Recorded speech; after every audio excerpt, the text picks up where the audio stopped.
आप सभी का होम साइंस क्लास में स्वागत है। यह class UP TGT, PGT, LT, TGT, UGC net exam के लिए बेहद हेल्पफुल रहेगा। हमारी पहली क्लास प्रसार शिक्षा से संबंधित है। इसको एक्सटेंशन एजुकेशन कहते हैं। इसमें पी/क्यू का डिस्कशन करेंगे। प्रसार शिक्षा संकल्पना, अर्थ, उद्देश्य, सिद्धांत और कार्य। आज हम आप लोग को बताएंगे कि प्रसार शिक्षा का अर्थ क्या होता है, उद्देश्य क्या होता है, सिद्धांत क्या होते हैं और कार्य क्या होते हैं। प्रसार शिक्षा मुख्यतः किस प्रकार की शिक्षा होती है या गैर औपचारिक शिक्षा होती है। प्रसार शिक्षा का मुख्य उद्देश्य है वैज्ञानिक तकनीक का हस्तांतरण। प्रसार शिक्षा की शिक्षण पद्धति क्या होती है, करके सीखना। कृषि प्रसार का मूल उद्देश्य क्या है, कृषि उत्पादन को बढ़ाना। प्रसार शिक्षा का किस सिद्धांत पर आधारित है, ये आवश्यकता आधारित है, आवश्यकता पे आधारित होता है। प्रसार शिक्षा का मुख्य लक्ष्य क्या है, प्रसार शिक्षा का लक्ष्य समूह ग्रामीण जनता। संपर्क का सबसे प्रभावी माध्यम व्यक्तिगत संपर्क है।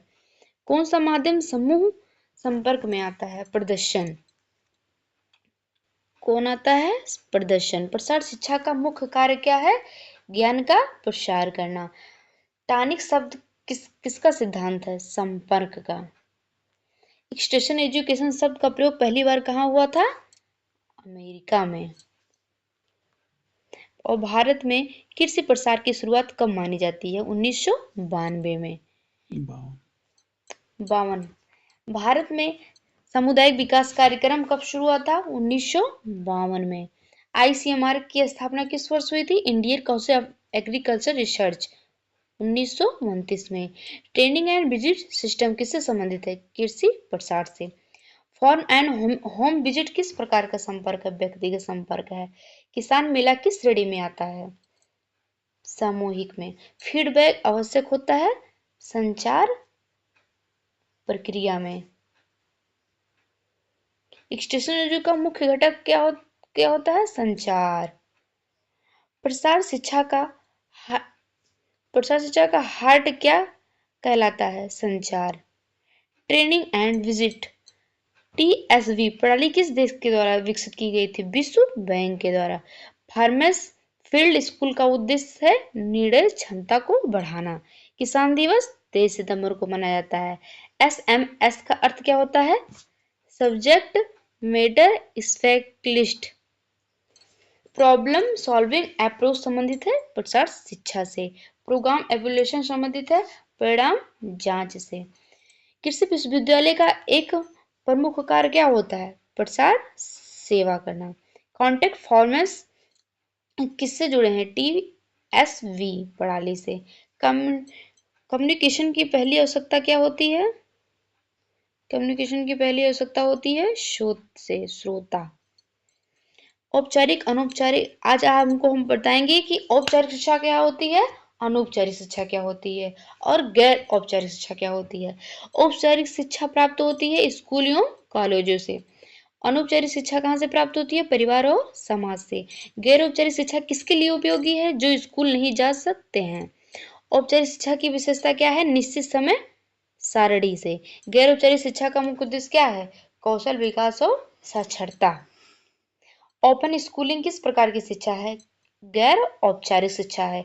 वह शिक्षा किस श्रेणी से आती है, गैर औपचारिक शिक्षा से आती है। करके सीखना किससे संबंधित है, गैर औपचारिक से है। रेडियो टीवी से प्राप्त शिक्षा अनौपचारिक शिक्षा होती है। गैर औपचारिक शिक्षा का उदाहरण है ग्राम शिक्षा केंद्र। शैक्षिक मनोविज्ञान का संकल्पना, अर्थ, उद्देश्य तथा इसका प्रसार शिक्षा से संबंध, अनुप्रयोग। आज आप हमको हम बताएंगे कि शैक्षिक मनोविज्ञान क्या होता है, इसकी संकल्पना का अर्थ, उद्देश्य तथा इसका प्रसार शिक्षा से संबंध और इसका अनुप्रयोग क्या होता है। शैक्षिक मनोविज्ञान का मुख्य अध्ययन विषय है क्या है, मानव व्यवहार। प्रसार शिक्षा किसकी शिक्षा मानी जाती है, वयस्कों की शिक्षा। शैक्षिक मनोविज्ञान का प्रमुख उद्देश्य क्या है, शिक्षण अधिगम को वैज्ञानिक बनाना। वह शिक्षा का सिद्धांत है, वे अनुभव से सीखते हैं। अधिगम का अर्थ क्या होता है? अनुभव से व्यवहार से अस्थायी परिवर्तन। शैक्षिक मनोविज्ञान के किस प्रकार का अध्ययन किया जा सकता है? सामाजिक अध्ययन किया जा सकता है, संज्ञानात्मक और भावनात्मक। ग्रुप डायनोमिक्स का प्रयोग कहाँ होता है? शिक्षा समूह शिक्षण में। शैक्षिक मनोविज्ञान में कौन सा तत्व आवश्यक होता है? अनुभूति, भावना और प्रेरणा। प्रेरणा का मुख्य स्रोत क्या है? पुरस्कार। प्रसार शिक्षा में डेमो किस सिद्धांत पर आधारित है? प्रत्यक्ष अनुभव। व्यवहारवादी संबंधित मनोवैज्ञानिक है पावलोव, थॉर्नडाइक, स्किनर। सीखना एक सामाजिक प्रक्रिया है, किसने कहा? वायोस्की ने कहा है। प्रसार शिक्षा में प्रशिक्षण की सर्वोत्तम विधि क्या है? प्रदर्शन।